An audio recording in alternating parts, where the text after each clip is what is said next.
The WNBA's general managers just dropped their annual survey, and honestly, some of these results genuinely caught people off guard. Every year, the league sits down with its 15 general managers and asks them to weigh in on everything: best teams, best players, biggest offseason moves, you name it. And the one rule that makes this survey actually mean something is simple: you cannot vote for your own team or your own players. So when these results come out, you know it's real. You know it's honest. These are the people who build rosters for a living, people who study film, who understand the game at a level most of us never will, and they're telling you exactly what they think. Now, some of the results were exactly what you'd expect. Las Vegas was picked to win the 2026 WNBA Finals, getting 40% of the vote. New York came in second at 33%, and Atlanta rounded out the top three at 27%. Aya Wilson was picked to win MVP again, pulling in 60% of the votes, with Breanna Stewart coming in second at 27%. Caitlin Clark and Alisha Gray also got some love. And Chelsea Gray was voted the best point guard in the league, with 73% of GMs backing her. These are all results that, yeah, you probably could have guessed. But here's where it gets interesting. When GMs were asked who they would build a franchise around, not who the best player is right now, not who wins the MVP, but who they would start from scratch with if they could sign anyone in the world, the answer was Paige Bueckers.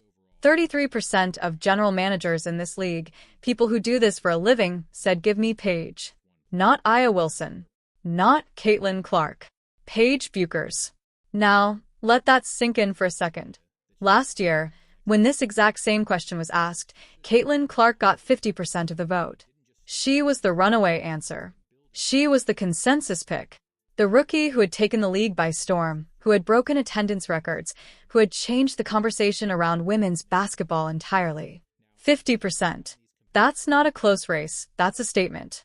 And this year, she dropped to 20%. She's tied with Aya Wilson, a two-time MVP, one of the most decorated players in WNBA history. And Paige Bueckers, a player who just finished her first professional season, is sitting at the top of the list. So, what does that tell you?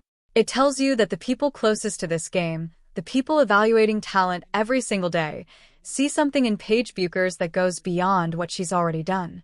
They're not just looking at last season's numbers. They're looking at age. They're looking at upside.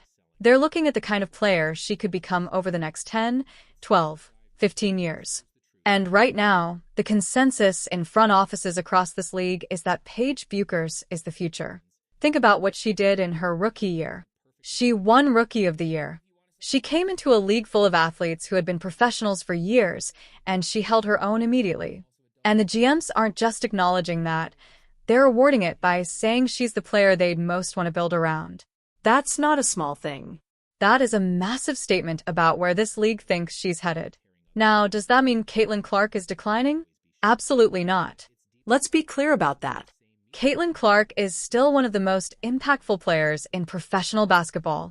She's still getting MVP votes. She's still second in the best point guard voting behind Chelsea Gray. She's still the player that opposing coaches are forced to game plan for.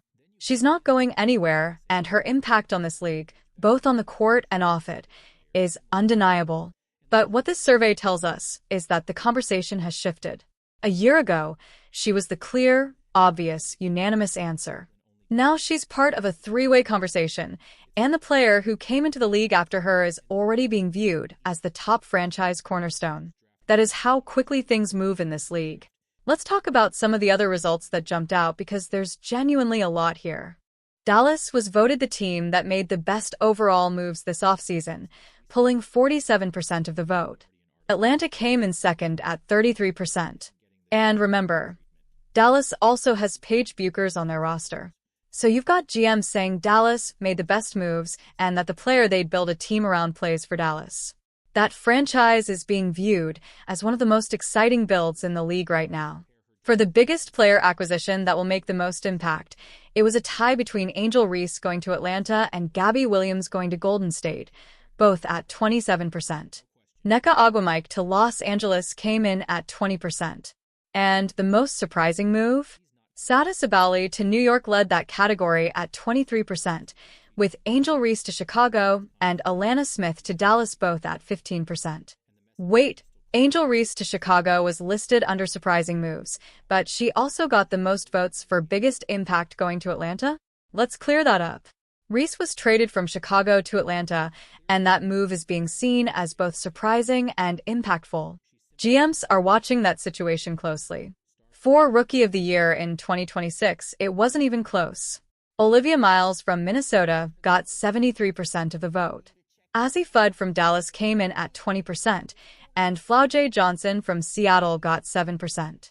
Last year, Paige Bueckers won that award with 73% of the preseason GM vote as well, so the fact that Miles is matching that number heading into the season is a strong signal. And in the coaching category, Cheryl Reeve of Minnesota held on to the top spot, getting 53% of the vote for Best Head Coach. Becky Hammon of Las Vegas was right behind her at 40%, and Natalie Nakase of Golden State got 7%. Last year, Reeve had 83% of the vote, so even in coaching, we're seeing the field tighten up. Hammon has built Las Vegas into a perennial contender, and GMs are clearly noticing. What does all of this add up to?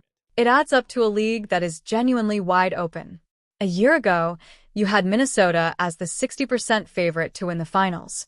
You had Caitlin Clark as the 50% answer for franchise cornerstone. You had Cheryl Reeve at 83% as the best coach. Everything was concentrated. Everything pointed in one direction. This year, every category is more spread out. Las Vegas at 40%, New York at 33%, Atlanta at 27% for finals favorites. Paige at 33%, Clark and Wilson tied at 20% for franchise cornerstone. Reeve at 53%, Hammon at 40% for best coach. The margins are smaller. The competition is tighter.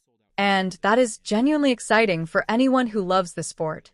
The WNBA is in a moment right now where multiple franchises believe they can win, where multiple players are being viewed as generational talents, and where front offices are making bold moves that are shaking up the entire landscape. Dallas, Atlanta, New York, Golden State. These are teams being talked about alongside the established powers like Las Vegas and Minnesota.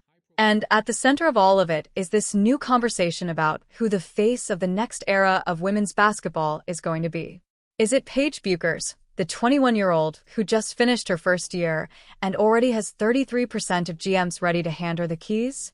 Is it Caitlin Clark, who transformed this league's popularity and is still one of the most feared players on any court? Is it Aya Wilson, who's been elite for years and is somehow still getting better? The honest answer is that it might be all three, and that is the best possible place for this league to be. Because when you have that kind of talent, that kind of star power, and that kind of competition all happening at the same time, you don't have a league with one story. You have a league with 100 stories.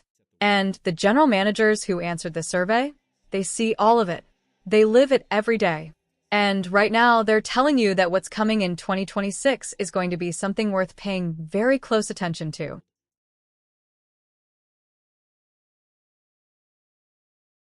NCAA women's tournament viewership dropped by over 10 million.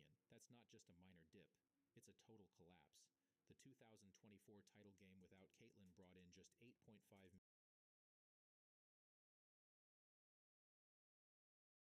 million viewers. The previous year, with her on the court, the championship averaged more than 18.9 million viewers. This comparison couldn't be clearer or fairer. It was literally the same event, against the same team in the same scenario. Without Caitlin,